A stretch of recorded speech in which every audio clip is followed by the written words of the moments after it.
What's up, all day fam? So I was just listening to this commentary on Terry McLaurin, and one of the analysts, they said that a GM came out and said they would rather have DK Metcalf than Terry McLaurin. And so I'm just curious because I know which receiver I would rather take if I'm drafting or I had a position to, or I was in a position to pick, have my options. There are some receivers that I would pick over Terry McLaurin, but DK Metcalf is definitely not one of them. I think DK Metcalf is a very good receiver. I don't think he's a great receiver. I would not put him in my top 5. I don't even think I would even put DK in my top 10.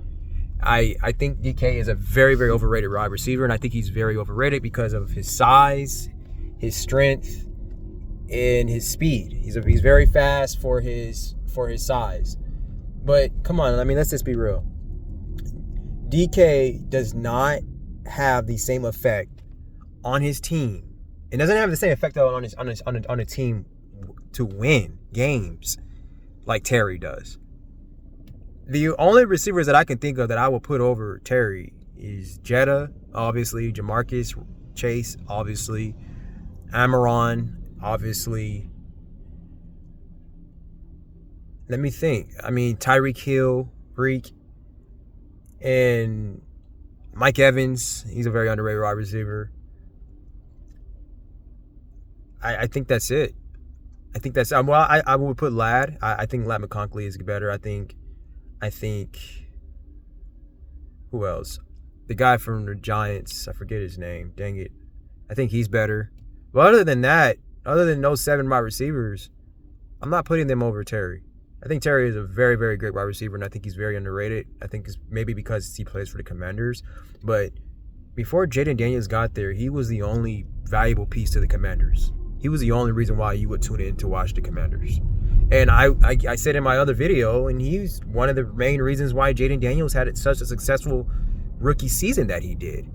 He's been disrespected, and the Commanders is making this way too complicated than what it needs to be. He needs to be signed. He needs to be re-signed, and he needs his money. I don't care if he's 30 years old. He's still producing. He's productive. He's effective.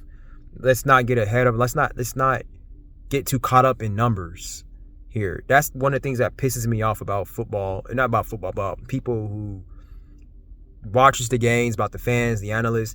They get so caught up in freaking numbers, and they get delusional. Numbers can make you delusional. They say stats don't lie, numbers don't lie.